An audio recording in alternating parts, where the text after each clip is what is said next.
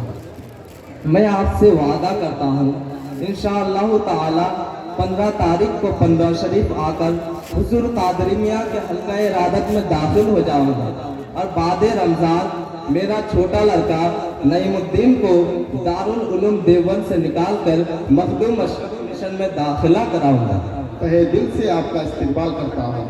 انشاءاللہ تعالی 15 تاریخ کو ملتے ہیں۔ خدا حافظ۔ اللہ حافظ۔ دعاؤں میں یاد رکھیں۔ السلام علیکم ورحمۃ اللہ۔ السلام علیکم۔